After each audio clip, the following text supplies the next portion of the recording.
Bem-vindos ao Jornal da Justiça, esse programa que tem o patrocínio do Centro Cochrane do Brasil, que mapeia o conhecimento em saúde de maneira imparcial, para que você possa tomar decisão sobre a sua saúde, sobre o seu bem mais precioso, de maneira efetiva.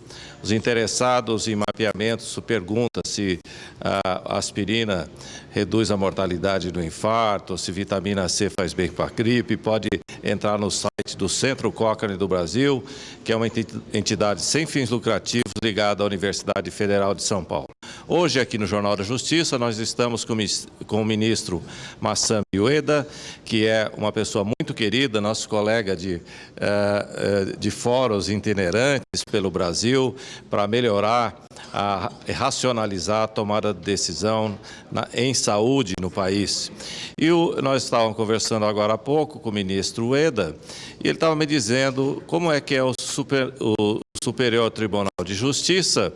E ele faz parte, por exemplo, da Corte Especial, da terceira turma, da segunda turma. Como é que funciona o tribunal, ministro? Eu queria dizer o seguinte, que esse trabalho que a Fundação Cochrane está fazendo, no sentido de medicina de evidência, tem um papel muito relevante para a saúde, porque, em razão das pesquisas que o Centro tem efetuado, muitos tabus são derrubados e tal, tudo no sentido de melhor proporcionar um atendimento à saúde. E nesse aspecto, a participação nossa também nos programas do Fórum Itinerante da Justiça, ele procura também mostrar as dificuldades jurídicas e as implicações, vamos dizer, dos processos judiciais envolvendo a pretensão de atendimento à saúde. Agora, a participação do Superior Tribunal de Justiça nesse processo de distribuição de justiça é que, na estrutura constitucional brasileira, o Superior Tribunal de Justiça está catalogado como um tribunal superior. Superior no sentido de que é um tribunal que tem a tarefa constitucional, a competência de uniformizar a jurisprudência. Como nós sabemos, o Brasil é uma federação, é composta de estados, de Distrito Federal e tem duas organizações judiciárias para a racionalização dos trabalhos, a Justiça Federal e a Justiça Estadual. Mas essas questões, quando chegam ao nível do Superior Tribunal de Justiça, ascendem a esse tribunal para que possa esse tribunal uniformizar o entendimento jurisprudencial da aplicação da lei infraconstitucional no país. Então, essa é a tarefa do Superior Tribunal de Justiça. A organização interna do Superior Tribunal de Justiça, o superior era composto por 33 ministros, sendo que a distribuição funcional é feita por 3 sessões. Cada sessão tem 10 ministros. Assim, a primeira sessão é a sessão de direito público, interessa por matéria de tributo, desapropriação. A segunda sessão, que é aquela a qual eu pertenço, é de direito privado. Essa interessa a generalidade das pessoas, porque o leque é muito extenso. E, inclusive, a questão de saúde também está abrangida tanto no direito privado e algumas incidências também no direito público. E a terceira sessão é a sessão criminal. Então, a participação nessa modalidade de divulgação das práticas, tanto da medicina quanto do entendimento da jurisprudência, faz parte desse programa instituído pelo Conselho Nacional de Justiça, pelas escolas de magistratura. O Brasil tem uns marcos legais para o exercício da saúde, já que o sistema é único de saúde, direito universal, e os recursos não são tão universais assim, né? Eles são limitados, a demanda é infinita. Já tem na Constituição, no artigo 196, que a saúde é um direito de todos, um dever do Estado, mas cabe ao Estado saber se está fornecendo saúde mesmo. E aí entra o papel, por exemplo, da Cochrane para mapear o conhecimento, para saber se aquilo faz mais bem do que mal. E mais recentemente, a presidente Dilma assinou uma lei, transformou isso, no meu entendimento, em política de Estado, né, que para tomada de inovações tecnológicas no SUS dependem de guidelines baseados em evidências. Então, nós temos esses marcos legais, tem uma portaria do Ministério dizendo o que é esse nível de evidência e pela influência importante da Cochrane Nacional, se exige que a qualidade dessas evidências passem pelos instrumentos de avaliação da Cochrane, não é? Então, essa interação com o senhor nos honra muito e isso é extremamente importante para o país e etc. Mas eu vejo, por exemplo, agora criou-se no Ministério da Saúde uma comissão de avaliação de tecnologias que faz consulta pública e que me incomoda um pouco, e eu posso estar errado, mas no sentido de definir esses protocolos baseados em evidências. O senhor acha que isso tem que ser feito através da consulta pública ou tem que ser feita através da consulta às evidências científicas existentes? Isso é fundamental para atender a lei. Professor Atala, essa questão que o incomoda, que preocupa, também incomoda, penso eu, ao cidadão comum, que ao cidadão comum interessa, sim, um atendimento tanto mais eficiente da saúde, na área de assistência à saúde. E pela dicção da Constituição, a saúde é um direito de todos e dever do Estado. Mas a nossa Constituição, como ela é uma Constituição baseada num regime político econômico que admite a livre iniciativa privada, a livre iniciativa privada também é um dos fundamentos do Estado brasileiro. E aí, então, ao lado do Estado, suplementando a atividade que é, na origem, inteiramente responsabilidade do Estado, permite-se a adesão da saúde suplementar privada. É evidente que todo esse sistema visa proporcionar condições de melhor atendimento à saúde. Claro que o atendimento pelo sistema privado, ele tem custos. A iniciativa privada não pode ser confundida com o Estado. Mas o legislador, ao pretender estabelecer marcos regulatórios sobre o que vem a ser evidências para melhor produzir um resultado eficaz e eficiente, como o senhor está dizendo, determinou a realização de audiências públicas. Audiências públicas, a meu ver, resultam de uma manifestação das mais puras e essenciais da democracia.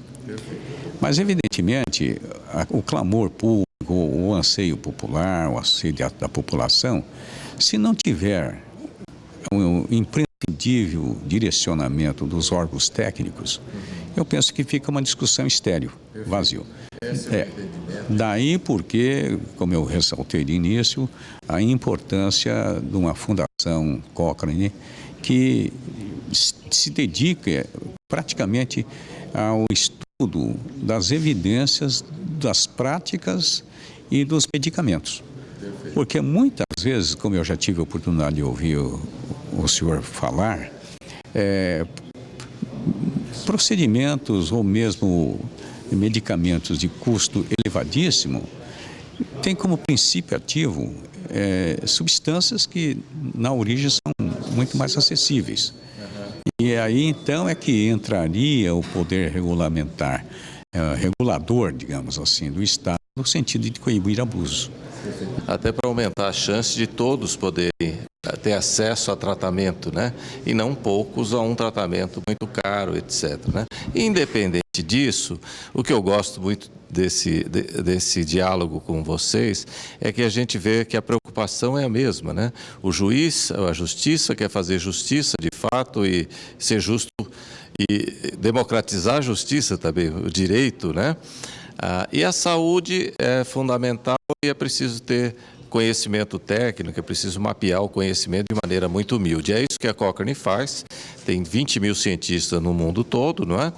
E tem um congresso mundial todo ano e tem uma revista que é uma das mais respeitadas da medicina e onde, tudo que nós fazemos, desde o registro do título, qual é o assunto que vai ser pesquisado, com que protocolo, e os resultados estão sujeitos à crítica dos cientistas do mundo todo. Quer dizer, então nós somos obrigados a trabalhar direito ou a gente expõe a nossa credibilidade, que é construída dia a dia com muito cuidado, não é? E vejo que o papel, então, do Superior Tribunal de Justiça em, eu diria, organizar a jurisprudência, quer dizer, aumenta a eficiência da justiça brasileira também? Sem dúvida alguma, quando se atribuiu ao Superior Tribunal de Justiça essa tarefa, essa competência constitucional de uniformizar a jurisprudência, trocado isso em miúdos para a população significaria dar mais segurança jurídica na solução dos conflitos que são levados ao tribunal. Porque a interpretação de leis, ela depende de muitos fatores. A lei, ao ser interpretada, não pode ser interpretada num critério puramente literal ou gramatical. Porque se nós tivéssemos esse conceito, vamos dizer, linear, eu penso que então não haveria necessidade de ter juízes e teríamos um programa de computador, ou melhor, deveríamos ter um corpo qualificado de professores de português, né, que seria muito mais fácil. Mas não é bem assim, porque a lei pode ser um comando geral, abstrato, mas regulando o tipo no qual se integram várias nuances que dependem de época, depende de lugar. E quando eu digo isso, a lei estabelece um comando que, se for levar na literalidade, pode chegar a um paroxismo de um absurdo. Então, só a título de exemplo.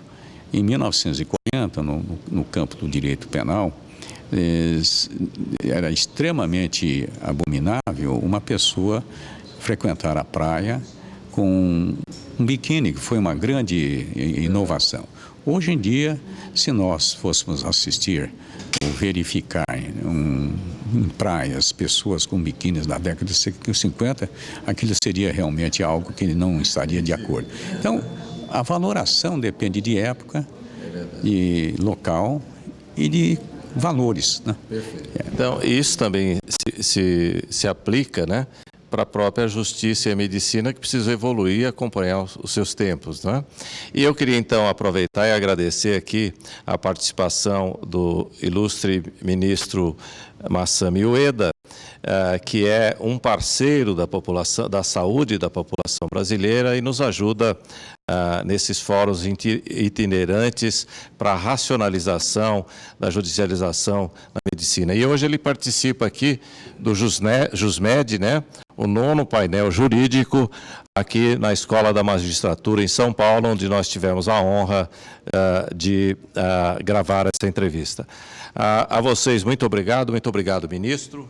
Bom, eu que agradeço essa oportunidade de poder, vamos dizer, levar esse entendimento a todos aqueles que nos assistem, também como num sentido de contribuir para a construção de uma sociedade mais feliz, mais justa, mais sadia.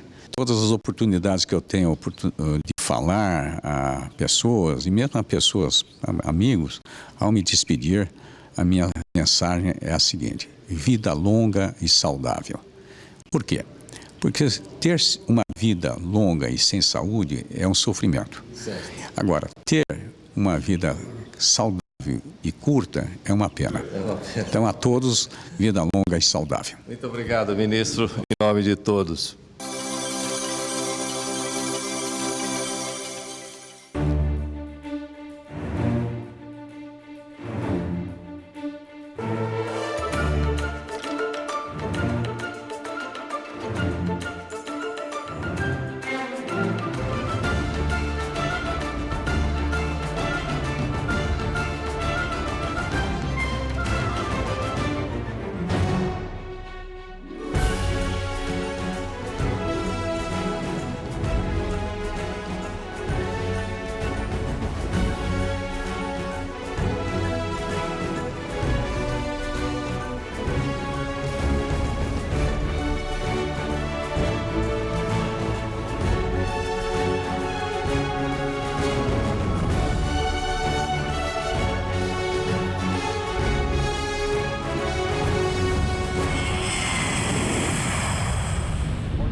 Você sabe onde está a força da Unimed? A força da Unimed não está apenas nos seus profissionais altamente qualificados, nem na reconhecida qualidade de seus serviços ou na sua abrangência nacional. Não está somente na sua experiência de 39 anos no mercado, nem em seus 11 milhões de clientes ou em seus inúmeros trabalhos sociais. A força da Unimed está no cooperativismo. Cooperativismo é trabalho em equipe, é a união das partes em função do todo. Cooperativismo é o fiel compromisso em desenvolver, conjuntamente com igualdade e justiça, a saúde da comunidade. Federação das Unimedes do Estado de São Paulo.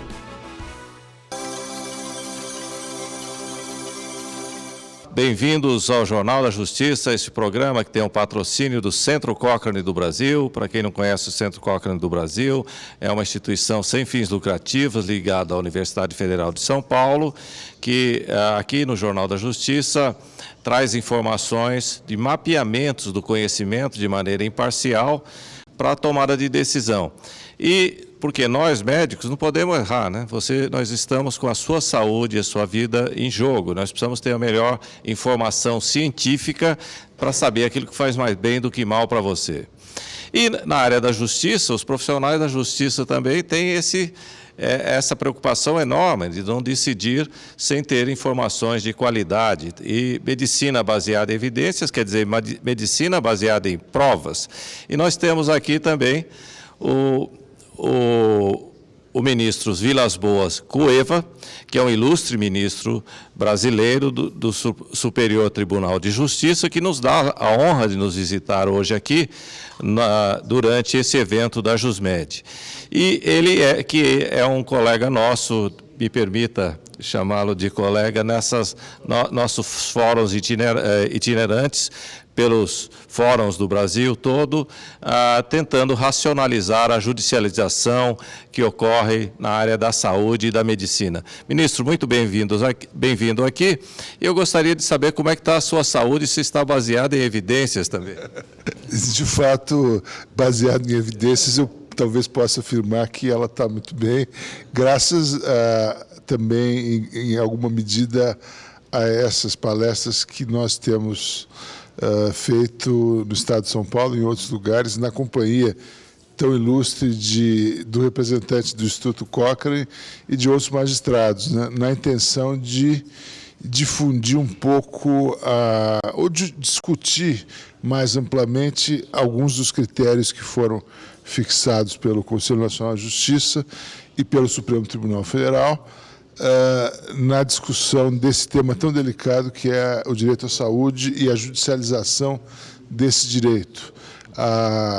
Como nós temos repetidamente falado, o Supremo Tribunal Federal tomou a dianteira ao realizar a audiência pública número 4, ouvir todos os setores envolvidos e depois, ao decidir, numa decisão histórica, acho que se pode dizer, na suspensão da tutela antecipada 175, decidi que o direito à saúde existe, é inegável. O nosso ordenamento, a partir da Constituição de 88, criou um direito à saúde como um direito fundamental de segunda geração, que é um direito subjetivo público e que pode ser exercido coletiva ou individualmente. Isso não se nega, mas é preciso que haja balizas, né? Sobretudo porque o profissional do direito e o magistrado em particular não tem uma formação médica, ele tem que se valer do apoio de profissionais da área da farmácia, da medicina, para fazer uma avaliação isenta, imparcial, precisa, técnica na medida do possível, para verificar se aquela postulação é razoável ou não. E, ao mesmo tempo, para verificar se aquilo que se postula ali, aquele tratamento, aquele remédio, aquela cirurgia, estão dentro de algum protocolo médico ou se é um tratamento experimental. Enfim, esse debate eu acho que tem muita relevância prática no Brasil de hoje, não só no Estado de São Paulo, mas em todo o Brasil. Isso, né, ministro, na nossa experiência, a gente trabalha nessa área há mais ou menos 30 anos, a gente vê claramente, quando serve ao governo brasileiro, que evita um desperdício enorme. Você chega a economizar 1000 vezes o que seria desperdiçado, né? Se bem que se possa falar economizar desperdício, mas isso traz eficiência, né? A hora que nós mapeamos conhecimentos através da Cochrane, com um método que formula uma pergunta, qual é o problema, qual é a intervenção, qual é o grupo de comparação e para que resultado, em geral esse resultado é qualidade de vida, é a vontade do paciente e etc. Então os cientistas se reúnem e mapeiam esse conhecimento, por exemplo, num trabalho que nós fazemos junto com o pessoal da África do Sul, da Inglaterra e no Brasil. Isso serve ao mundo todo e nós somos obrigados depois a ir atualizando isso periodicamente, não é? E isso fica à disposição e no Brasil a Cochrane Library, que é a publicação da Cochrane, está disponível para toda a população brasileira gratuitamente já há 11 anos, não é? E agora também num site chamado Saúde Baseada em Evidências do Ministério da Saúde e do Ministério da Educação. O senhor acredita, ministro, que essa ideia de tomada de decisão baseada em evidências científicas poderá servir também para a evolução do direito brasileiro? Sem dúvida. O direito sanitário, talvez se possa dizer que se encontra ainda no berço no Brasil, né? Ele é muito recente, não é ensinado nas escolas. Aliás, essa é uma meta da recomendação 31 do Conselho Nacional de Justiça, que o direito sanitário passe a integrar os currículos, ou os concursos, e eu acho que parte disso é exatamente familiarizar o profissional do direito com o que antigamente chamava de, se eu estiver enganado, me corrija, epidemiologia, mas que hoje é medicina baseada em evidências, né? Epidemiologia clínica, que é uma grande meta-análise, salvo engano, não é, de todos os estudos médicos existentes no mundo. Então, é um mapeamento muito importante, porque nós, até hoje, ao nos depararmos com questões de saúde, temos muitas vezes superstições ou visões equivocadas que não têm confirmação nos estudos existentes. Então, me parece que isso é fundamental para que a gente possa agir com racionalidade e na busca de eficiência no tratamento da saúde, não esquecendo, é claro, que por mais difícil que seja o drama humano que o magistrado enfrenta ao ter que decidir sobre uma questão de saúde, não se pode perder em conta que os recursos são limitados e que sempre que se aloca o recurso de uma maneira, está se deixando de alocar de outra, há uma escolha e essa escolha tem que ser feita da maneira mais adequada possível, o que se espera seja conseguido com o apoio dessas técnicas. Perfeito, muito obrigado, ministro. E eu queria provocá-lo, eu conheço a sua inteligência, a sua sabedoria, até pedir licença para fazer essa seguinte pergunta.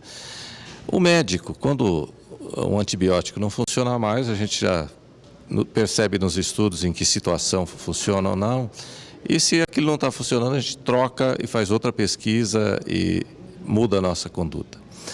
Eu fico sempre olhando para vocês que nós temos um objetivo comum, que é decidir bem, mas na área jurídica as leis são mais demoradas, né? Elas têm mais estabilidades do que a necessidade de prescrever um determinado medicamento. Mas se fizer pesquisas avaliando o impacto das leis, para ver se aquilo está respondendo ou não aquilo que se quis dela, pudesse ser feito de uma maneira rotineira no Instituto de Ciências Jurídicas, baseado em evidências, etc. Existe esse projeto na Universidade Federal de São Paulo. O senhor acha que isso poderia ser um bom caminho para aumentar a possibilidade de fazer a meta-lei, ou não sei se é assim que se chama, se pudesse mudar as decisões se os impactos não fossem conseguidos? Essa é uma pergunta muito interessante e certamente admite várias respostas. Existem debates muito grandes sobre isso. Existem, na Universidade de São Paulo, certamente debates acerca da criação de uma disciplina nova chamada jurimetria, que envolve a medição dos fenômenos jurídicos, né, em suas várias dimensões. E certamente no Brasil falta um pouco de acompanhamento das decisões do Judiciário, do Parlamento e do Executivo por institutos isentos, como nos Estados Unidos são chamados os think tanks, né, que fazem esse monitoramento e que ajudam a cidadania em geral a ter uma visão mais clara do que efetivamente acontece no mundo jurídico. Será que uma lei pega? Será que ela é eficaz? Será que ela produziu o resultado pretendido originalmente? É um remédio social. E muitas vezes ele atinge a finalidade oposta àquela que tinha sido originalmente pensada, né? Eu acho que, sem dúvida, seria importante que houvesse, pelo menos, um debate informado sobre isso, né? Que os cidadãos pudessem... Com muito prazer. Então, nós muito obrigado. Fechamos aqui esse compromisso, agradecemos a participação do ministro. Uma honra enorme para pessoas como eu, que conhecem a sabedoria e o conhecimento técnico e profissional do ministro Eda, que muito honra a nossa nação. Muito obrigado, ministro, e até a próxima.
Você sabe onde está a força da Unimed? A força da Unimed não está apenas nos seus profissionais altamente qualificados, nem na reconhecida qualidade de seus serviços ou na sua abrangência nacional. Não está somente na sua experiência de 39 anos no mercado, nem em seus 11 milhões de clientes ou em seus inúmeros trabalhos sociais. A força da Unimed está no cooperativismo. Cooperativismo é trabalho em equipe, é a união das partes em função do todo. Cooperativismo é o fiel compromisso em desenvolver, conjuntamente com igualdade e justiça, a saúde da comunidade. Federação das Unimedes do Estado de São Paulo.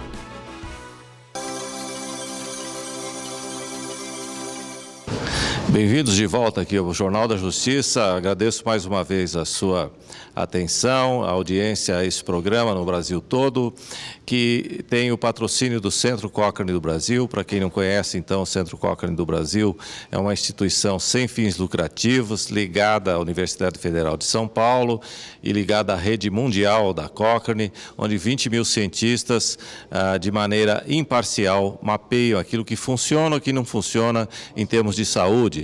Se o medicamento é melhor do que o outro, se uma cirurgia é melhor do que outro, se um tipo de psicoterapia é melhor do que outro, sempre visando a prevenção das doenças, o diagnóstico adequado e o tratamento de tal maneira que a ação do profissional da saúde traga mais benefícios do que malefícios ao paciente. E hoje nós temos um convidado muito especial e eu vou apresentar então o promotor de justiça, Cássio Guimarães Chay, que é um dos mais eminentes juristas brasileiros, profissionais do direito, e que tem uma atividade no Maranhão voltada eu diria, à verificação da eficiência do sistema de saúde, em particular na cidade de Imperatriz. Isso é muito interessante, eu gostaria que ele explicasse melhor um pouquinho. Bom, é um prazer estar aqui com os telespectadores, com o Álvaro, prestigiando a programação do Jornal da Justiça. E é importante, quando nós cidadãos, não temos o conhecimento necessário a fazer valer as nossas pretensões a direito, que pelo menos nós tenhamos o acesso à informação. Então, quando se trata de verificar sobre a funcionalidade do Sistema Único de Saúde, a operacionalidade do sistema, o acesso ao exercício desse direito tão importante e por ser importante de natureza social, em nossas pesquisas temos verificado que o que faz com que o sistema não opere de modo tão eficiente são as ausências, são as lacunas a respeito das informações necessárias, não apenas sobre os tipos de procedimento, mas como acessar esses procedimentos, né? E nós sabemos, e a Fundação Cochrane é de ser parabenizada, em razão inclusive do curso que oferece à sociedade brasileira a respeito da medicina por evidência, que muitas problemáticas e muitos casos e ações judiciais ou não,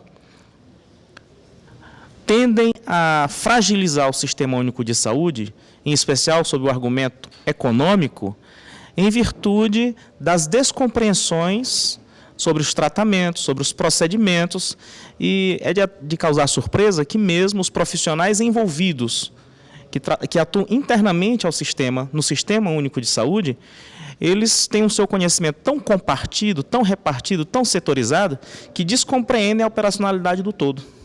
Então, essa é uma grande preocupação para todos nós.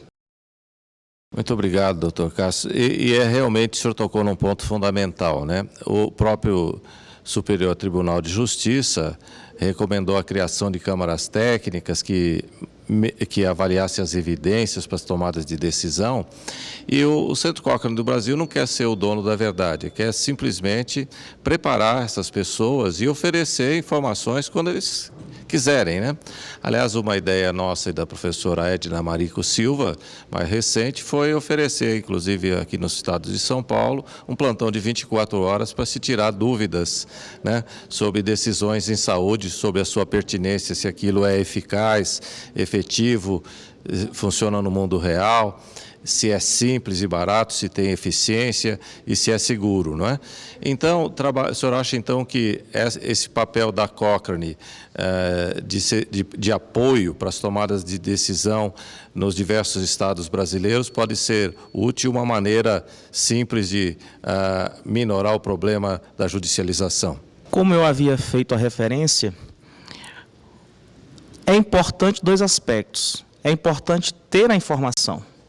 Mas ter a informação por si só não é suficiente para resolver um problema. É necessário saber o que fazer com esta informação.